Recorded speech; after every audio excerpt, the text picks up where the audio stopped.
Bonsoir à tous, nous sommes très heureux de vous retrouver sur RTI 1 en ce début de semaine. Direction la primature, le Premier ministre Patrick Achi a reçu le premier responsable de Canal+ International. C'est en prélude au 30e anniversaire de la chaîne que cette rencontre s'est tenue et elle a porté sur le développement en Côte d'Ivoire des activités de Canal+, présentes dans le pays depuis de longues années. À Yamoussoukro, la capitale ivoirienne, les ministres ont présenté devant les sénateurs les budgets de leur département pour l'année 2022. Après examen, ils ont été adoptés, ce qui va permettre d'exécuter bon nombre de projets de développement prévus par le gouvernement ivoirien.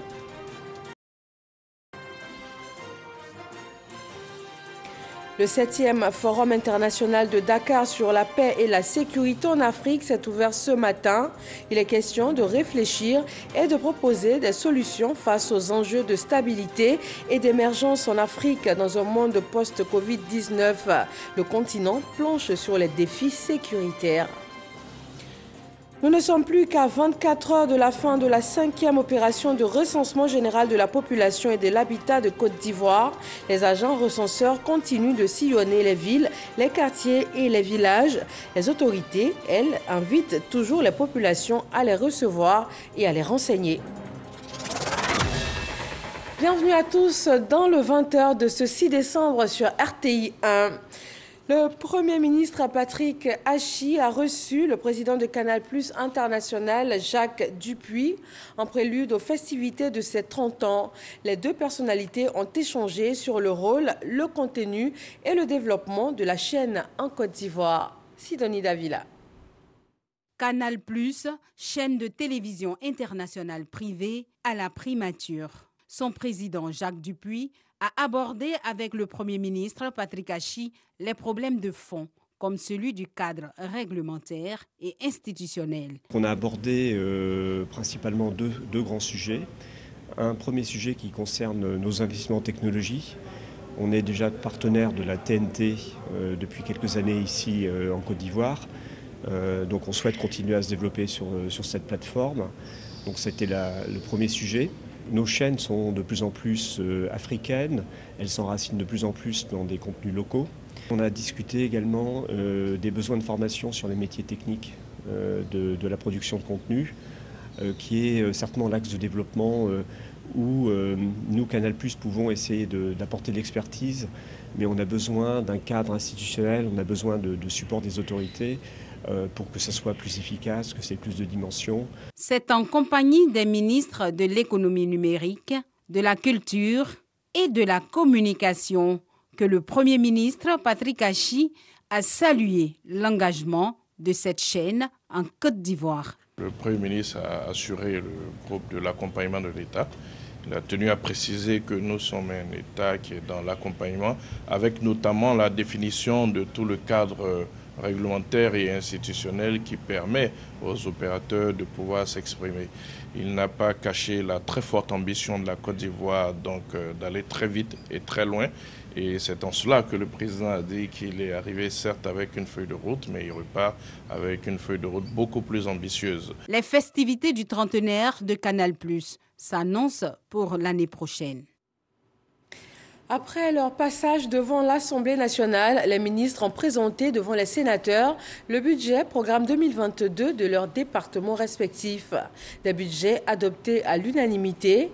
Ils portent de grands projets de développement pour l'année 2022. Routes, hydraulique, transport, santé. L'État entend améliorer significativement les conditions de vie des Ivoiriens pour un développement plus inclusif. Kader Sogodogo. En 2022, de nombreux ménages auront de l'eau au quotidien. Le budget alloué au ministère de l'Hydraulique prévoit plus de 100 milliards de francs CFA d'investissement. Les 110 milliards que nous sollicitons en investissement, c'est pour réaliser des châteaux d'eau dans 14 régions et réaliser des pompes à motricité humaine dans 7 départements. Et permettre de maintenir ces pompes en fonctionnement toute l'année 2022. Le ministère des Mines, du Pétrole et de l'Énergie reçoit plus de 289 milliards de francs CFA. En 2022, un nouveau départ s'annonce. Nous avons pris des mesures pour que ce qui s'est produit en 2021, notamment le rationnement de la fourniture d'électricité aux populations, ne se reproduise plus.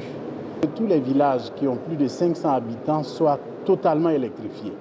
Nous allons remplir cet objectif, atteindre cet objectif en 2023 et à partir de là, nous nous attaquerons aux campements et aux petits villages.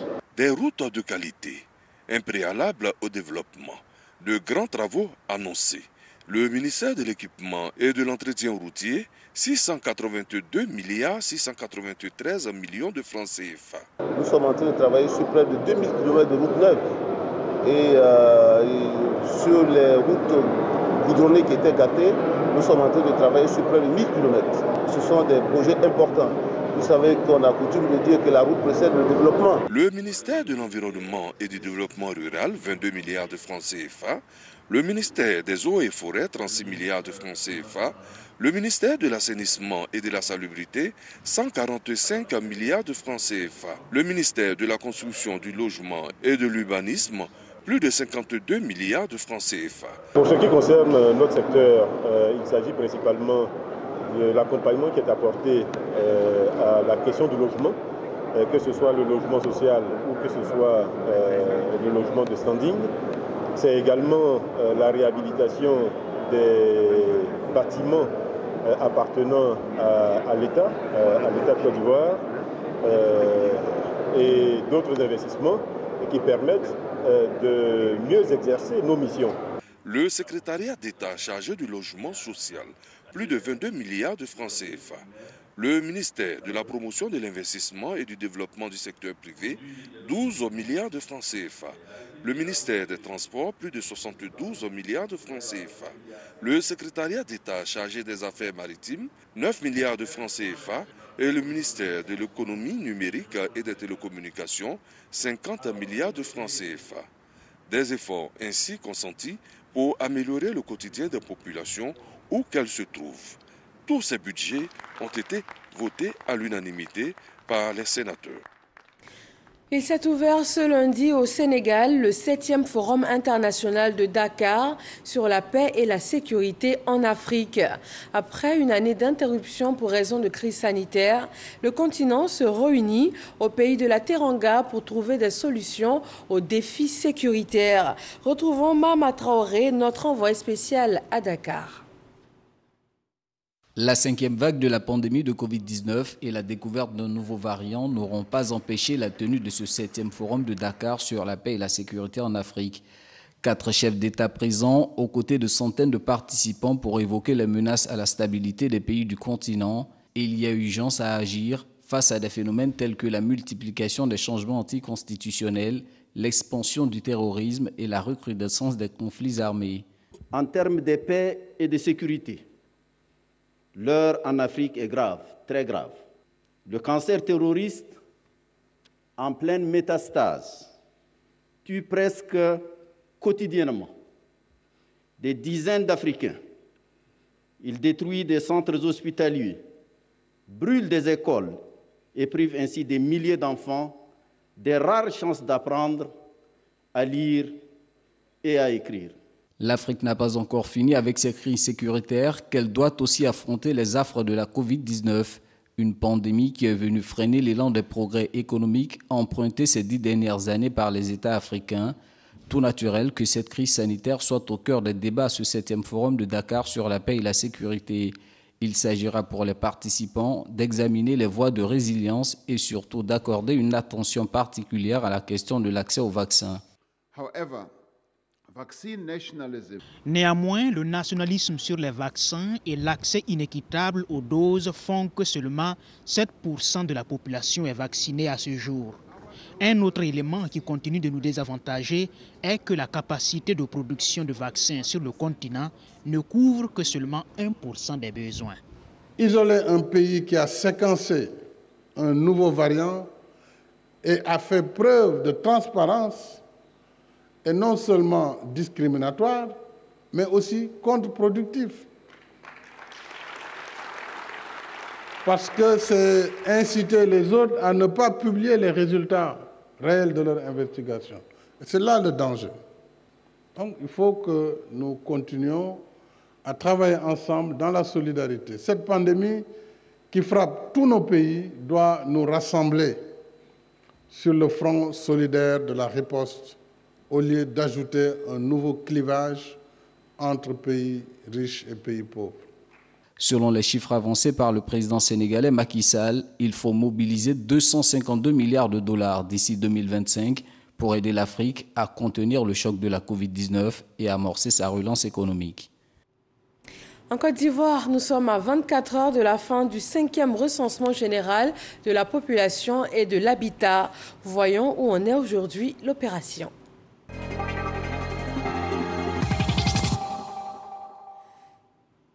La 5e opération de recensement général de la population et de l'habitat tire à sa fin. Dans la région du Tongpi, les opérations se déroulent bien depuis le démarrage le 8 novembre dernier. À 24 heures de la fin de l'opération, les initiatives sont prises sur place pour faire enrôler le maximum de personnes. Retrouvons-y notre correspondante Eve Boué. Un pâté de maisons de 8 portes au quartier Kafop de Mans. 2 d'entre elles n'ont pas reçu l'inscription des agents recenseurs. Nous sommes le 5 décembre 2021. La 5e opération de recensement général de la population et de l'habitat RGPH 2021 tire à sa fin. Au quartier Air France, certains habitants n'ont pas encore été recensés. Ma famille est là, moi j'y vais au travail, mais mes enfants, ma femme sont tous à la maison. Depuis que ça a commencé, jusqu'à la personne est arrivée. Pendant ce temps, un résident du quartier Grand Bapleu note sa satisfaction. Ils sont passés chez moi, ils ont recensé ma famille, ils ont recensé les maisons qui sont dans ma cour. Et donc je suis très satisfait de leur passage. C'était vraiment un travail laborieux, un travail très émouvant, un travail très plein. Dans la région du Tongpi, l'opération a connu quelques péripéties depuis son démarrage. Des agents recenseurs de Biankouman nous font le coup des difficultés rencontrées. Ici, en zone rurale, les populations sont tout le temps au champ. Voilà. Donc, à chaque fois, nous sommes obligés de repasser pour au moins pouvoir trouver quelqu'un dans la maison pour donner les informations. Le coordonnateur des opérations de recensement en charge de la région du Tongpi a multiplié les initiatives pour faire enrôler le maximum de personnes. Sensibilisation dans les radios de proximité, formation des agents, visite des terrains. Comme ici dans le département de Danané, dans la sous-préfecture de Mahapleu, pour régler une urgence. Nous acheminons vers la fin de l'opération et il nous est revenu que 5 campements ont été découverts qui avoisine une population de 1000 personnes. Et donc, voulant coûte que coûte terminer dans les délais, nous sommes en phase de redéploiement, ce qui nous amène ce matin à prendre une partie des agents de la sous-préfecture de Sanguiné pour renforcer ceux de Mahapleu afin que nous puissions terminer l'opération dans les meilleurs délais. Malgré les nombreuses rencontres tenues avec les forces vives de la région, des agents ont été confrontés à des réticences de la part de certaines populations, allant même jusqu'au refus de laisser les agents numéroter les portes des ménages. L'opération, qui a débuté le 8 novembre, prendra fin le 7 décembre après une première rallonge. Dans les communes de Sangon et de Yopougon, le superviseur du recensement a fait un point à la date du dimanche 5 décembre. Le taux d'achèvement est de 85% pour Yopougon et de 91% pour Sangon. Espérance Diakalé et Cheikh Koné nous en disent davantage. Les populations des zones de Yopougon et de Sangon sont réceptives à l'opération de recensement général de la population et de l'habitat, RGPH 2021. 85%, soit 1 400 493 000 habitants de la population de Yopougon et 91%, soit 53 938 000 habitants de Sangon ont été recensés à ce jour. Sincèrement, on avait besoin d'un nouveau recensement pour connaître exactement combien nous sommes en Côte d'Ivoire. C'est très important. C'est déplorable que certains camarades, certaines personnes ne veulent pas se faire recenser ou bien donnent des rendez-vous et puis ils renvoient les agents recenseurs. Mais je pense que c'est important pour un peuple de connaître exactement son nom. Le recensement général de la population et de l'habitat 2021 consiste à recueillir des données démographiques, sociales et économiques des populations vivant sur le territoire national. On a atteint notre vitesse de croisière. On n'avait plus de problème à une semaine du démarrage. Et jusqu'à actuellement, on a pratiquement fini de recenser tout le monde. Donc c'est les quelques ménages qui restent qu'on nous sommes en train de prendre. Actuellement, toutes les autorités se sont impliquées, donc le travail est facile sur le terrain. Ce recensement permettra d'améliorer les conditions de vie des populations. Les autorités politiques ne voulant pas rester en marge de cette action d'envergure, les exhortent à se faire enrôler. Je voudrais particulièrement m'adresser à mes frères qui sont en Côte d'Ivoire. Le recensement leur concerne aussi. Il faut qu'ils fassent l'effort pour se faire recenser, pour qu'on puisse connaître le nombre exact d'Ivoiriens, d'étrangers, pour pouvoir planifier notre développement. Le 5e recensement général de la population avait été prolongé de 9 jours supplémentaires et compte s'achever demain mardi 7 décembre. Voilà, il reste donc la journée de demain pour recenser sur tout le territoire ivoirien. Le 3 décembre dernier, la journée internationale des personnes handicapées a été commémorée. Le groupement de l'insertion des élèves et étudiants handicapés physiques de Côte d'Ivoire a été reçu par le médiateur de la République. Ils ressortent de cette rencontre avec un lot d'ordinateurs et des promesses de stage conformément à leurs doléances. Noël Dagnogo et Salimatou Dia. C'est un soutien du médiateur de la République au groupement pour l'insertion des élèves et étudiants de Côte d'Ivoire, JFC. 9 ordinateurs portables et fixes leur ont été offerts afin de renforcer leurs capacités intellectuelles. Une occasion saisie par le groupement pour faire des doléances. Vous contribuez au changement de regard que porte la société sur nous. Et votre don nous touche à un très haut point. Nous voulons profiter de cette occasion pour vous soumettre des doléances, l'octroi d'un véhicule de liaison. Votre intervention sur une situation à caractère discriminatoire s'agit du rejet de candidatures dont bien d'entre nous sont victimes à certains concours de la fonction publique en raison du handicap. Pour le médiateur de la République, il s'agit d'un geste d'attention. Adama Tunkara s'est engagé à lutter afin que leurs droits soient respectés. Il y a autour de nous des personnes qui souffrent de handicap. Et j'ai tenu à célébrer cette journée avec le groupement d'insertion des élèves et étudiants de Côte d'Ivoire qui souffrent de handicap. Ils ont présenté des doléances et nous allons travailler. On va présenter monsieur le ministre Adama Diawara. Nous allons aussi voir ce qu'il nous demande à nous, ce que nous pouvons faire. Nous allons le faire en accompagnant le ministre de l'Enseignement supérieur. L'insertion des personnes en situation de handicap dans la société reste une nécessité pour un climat inclusif. La Côte d'Ivoire et le système des Nations Unies signent un accord pour mener ensemble un projet de prévention des conflits dans le Nord. La zone frontalière avec le Burkina Faso va ainsi bénéficier d'infrastructures visant à améliorer les conditions de vie des populations. Laure Goretti et Didier Nguessan. Le système des Nations Unies en Côte d'Ivoire va contribuer à améliorer les conditions de vie des populations du Nord, particulièrement celles des régions du Boukani et du Tchologo.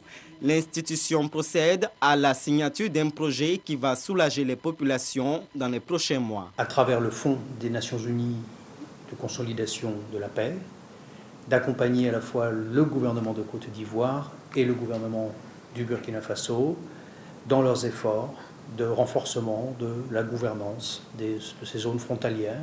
Un projet qui visera à accompagner les structures de l'État, les acteurs, les populations, afin de renforcer la résilience des populations de part et d'autre de la frontière, mais également de mettre en place et renforcer des mécanismes de dialogue entre la population, les autorités, ainsi que les forces de défense et sécurité.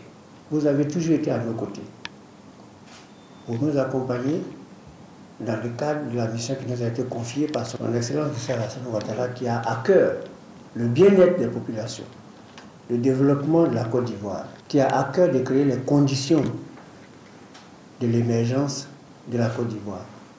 Le projet concerne 2 pays, le Burkina Faso et la Côte d'Ivoire. L'objectif est de renforcer la gouvernance des zones frontalières pour consolider la cohésion sociale et prévenir les conflits. Il contribuera entre autres à faciliter l'accès à l'eau potable, à l'éducation et à la santé. Les travaux de validation du projet du Plan national de gouvernance 2021-2025 sont ouverts. Ils visent à renforcer l'engagement des parties prenantes pour l'amélioration de la gouvernance du pays, et cela à travers notamment des actions consensuellement proposées dans le Plan national de gouvernance. Angela Diallo et Abou Sanogo. Ils étaient environ 170 participants provenant de plusieurs structures au nombre desquelles figurent la Haute Autorité pour la bonne gouvernance, l'Inspection générale d'État, la Commission nationale du mécanisme africain d'évaluation par les pairs, les institutions de la République et plusieurs ministères techniques. Ces participants se sont penchés sur la validation du plan national de gouvernance 2021-2025. Le projet de PNG comporte des particularités majeures, au nombre desquelles une proposition de 4 axes stratégiques pour l'amélioration de la gouvernance, à savoir le renforcement de la démocratie et des droits fondamentaux, la promotion du leadership national, l'amélioration de l'efficacité des entreprises publiques et leur gouvernance, et enfin, le dernier axe, c'est le renforcement de la lutte contre la corruption. Les autorités ministérielles sont revenues sur le processus d'élaboration de ce plan et sur les différents avantages qu'il comprend. Le PNG, le Plan national de gouvernement, est innovant, innovateur. En effet, son élaboration s'est faite à travers un processus inclusif et participatif. Chaque partie prenante a fait des propositions pour l'amélioration de la gouvernance dans notre pays. En dotant la Côte d'Ivoire d'un plan national de gouvernance, nous matérialisons l'un des vœux chers au président de la République, son Excellence M. Alassane Ouattara, exprimé devant ses pairs en 2019. Ce vœu est celui de faire de notre pays une référence en matière de bonne gouvernance, mais également faire de notre pays un cas d'école dans la sous-région. Pour l'élaboration de ce PNG, c'est environ 1,5 milliard de francs CFA qui ont été mobilisés, respectivement par le secteur privé et la société civile. La Côte d'Ivoire continue sa campagne de vaccination totalement gratuite contre la Covid-19. Les autorités sanitaires continuent également la sensibilisation et la prise en charge.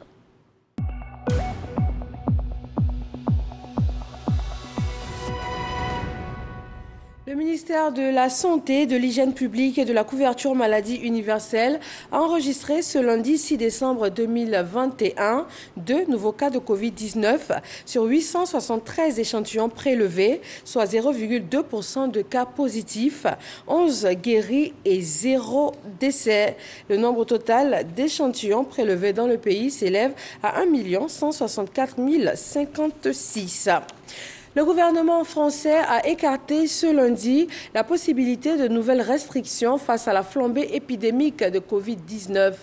La France a renforcé le protocole en vigueur dans les écoles primaires où le taux d'incidence est le plus important. Le nombre d'admissions en réanimation augmente un peu partout dans le pays, la grande majorité des malades étant des personnes non vaccinées. Et puis le Forum pour la surveillance mondiale pour l'environnement et la sécurité qui se tient à Abidjan du 6 au 10 décembre. Une plateforme d'échange entre experts africains intervenant dans la protection de l'environnement. Il s'agit de renforcer les stratégies de l'observation de la Terre à travers la géospatiale pour le développement durable de l'Afrique. Le Fonds national pour la science, la technologie et l'innovation, le programme d'appui stratégique à la recherche scientifique, se sont engagés ensemble dans la promotion de la science ouverte. C'est un concept pour rendre publics les résultats de la recherche financée par des fonds publics. C'est Forazegui. La science ouverte ou Open Science en anglais est un concept initié par les États-Unis. C'est un mouvement qui consiste à rendre publics les résultats de la recherche scientifique financés par des fonds publics. Elle vise ainsi à démocratiser l'accès au savoir. Pour introduire cette notion en Côte d'Ivoire, le Fonds national pour la science, la technologie et l'innovation, FONSTI, et ses partenaires initient un cadre d'échange. La science ouverte est un nouveau concept qui indique clairement une nouvelle manière de faire la science dans un pays. La science ouverte encourage les recherches scientifiques axées sur les besoins des communautés de base. La science ouverte facilite la diffusion et l'accès gratuit des différentes couches de la société aux données scientifiques, aux résultats scientifiques. Il est impératif que la Côte d'Ivoire s'approprie ce nouvel outil selon l'Organisation des Nations Unies pour l'éducation, la science et la culture, UNESCO. Pour donner de la visibilité à ce concept de développement, le ministère de l'Enseignement supérieur et de la Recherche scientifique entend jouer sa partition, celle de mettre sur pied une politique de vulgarisation de la science ouverte. Cet atelier donne donc l'opportunité au ministère d'envisager les perspectives d'une politique nationale ambitieuse de développement de concepts novateurs dans notre pays, notamment à travers la mise en place d'une plateforme de promotion de la science ouverte et des données de la recherche adossée à un plan national pour la science ouverte. La science ouverte facilite l'accès gratuit des populations à l'information scientifique. Dans les pays en voie de développement, elle peut aider les populations à améliorer leur santé et leur situation économique, entre autres. La science ouverte peut même booster le développement d'un pays. En politique, la Fédération nationale des organisations du RHDP lance officiellement ses activités. Premier point évoqué par ses membres, la question de l'emploi des jeunes en Côte d'Ivoire. Ahmed Traoré et Astou Touré. Matinée festive pour les différentes délégations venues des 13 communes du district d'Abidjan pour prendre part à la cérémonie de lancement du mouvement FNJ RHDP, Fédération nationale des jeunesses du RHDP. Un seul point à l'ordre du jour. Comment aider les jeunes à trouver un emploi? Selon le président du dit mouvement, les cadres du RHDP peuvent contribuer à aider les jeunes au montage de projets. Nous, en tant que jeunes, nous avons estimé de mettre en place une plateforme dont on a appelé la Fédération nationale des jeunesses, où plusieurs leaders se sont reconnus en nous et ont trouvé qu'il fallait porter la voix de la base militante afin de pouvoir recadrer la gestion des militants, parce que nous sommes convaincus que ce sont les militants qui donnent, je dirais, une importance au parti. Adama Diawara, invité spécial de la manifestation et par ailleurs cadre du RHDP, juge cette initiative opportune. Tout n'est pas parfait ici-bas, tout n'est pas parfait dans ce qui est réalisé, mais il faut reconnaître que depuis 2011, le président Ouattara a fait énormément pour l'ensemble de la Côte d'Ivoire, donc y compris pour les militants du RHDP et donc pour la jeunesse du parti. J'ai même cité pêle-mêle la construction d'écoles, de collèges, de lycées et d'universités par le président pour la jeunesse et de la création de milliers d'emplois pour la jeunesse. Mais cela dit, il faut surtout retenir que l'ensemble des jeunes qui sont sur le marché de l'emploi ne peuvent pas être absorbés uniquement par le secteur privé et public moderne, mais il faut aussi lorgner du côté de l'informel et de l'auto-emploi. Pour rappel, en 2015, le gouvernement a entamé une réforme importante du secteur de l'emploi en créant l'agence Emploi Jeunes, véritable guichet unique pour toutes les questions d'emploi des jeunes. Le prix Alassane Ouattara du jeune entrepreneur émergent a également pour objectif de motiver les jeunes à entreprendre. Et on change de tableau pour parler de musique. Le festival Rap Ivoire est à sa toute première édition. Le groupe RTI, à la base de ce show musical, entend mettre en valeur cette musique et aussi ses acteurs. Moussa Konaté. Pour remettre au goût du jour le rap et donner la possibilité aux férus de cette musique de s'exprimer, le premier festival de rap ivoire dénommé « Je suis fort » est lancé. C'est une invitation à tous ceux qui font le genre rap ivoire. Ici, le concept parle. Je suis fort. C'est votre scène, il faut la prendre et c'est maintenant que ça va se faire. C'est la RTI qui a toujours été le relais de cette musique pour la faire connaître aux yeux du monde.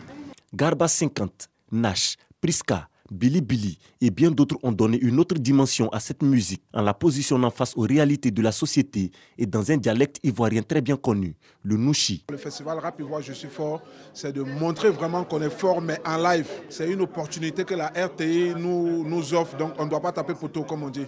Genre musical ayant émergé en Côte d'Ivoire à la fin des années 80, le rap a vu éclore des artistes et groupes qui ont pu exprimer leur talent. Les RAS, Stizo, Feu Almighty, MAM, entre autres, étaient les figures de proue de cette musique avant de voir une nouvelle génération prendre les commandes dès le début des années 2000. Un autre festival nous conduit cette fois au Niger. La mode était à l'honneur pour le FIMA. Cette 13e édition a été axée sur la rencontre et le partage. La Côte d'Ivoire était au devant de la scène en tant qu'invité d'honneur. Le pays a montré ses potentialités à ce festival international de la mode. Franck Quadio, envoyé spécial de la RTI au Niger. Festival international de la mode en Afrique, 13e édition. Éclat de son et de couleurs. Après la nuit panafricaine, c'est le gala de clôture. La Côte d'Ivoire, pays à l'honneur, investit le thé. J'ai commencé mon premier défilé au FIMA en 2002. Et le FIMA m'a révélé au monde entier. Aujourd'hui, je ne pouvais pas manquer ce rendez-vous. Des 1er juillet le 30 novembre dernier à l'apothéose, que de féerie. La musique comme support, mais l'essentiel est sauvegardé. La créativité venue de tous les continents, un aperçu du savoir-faire turc.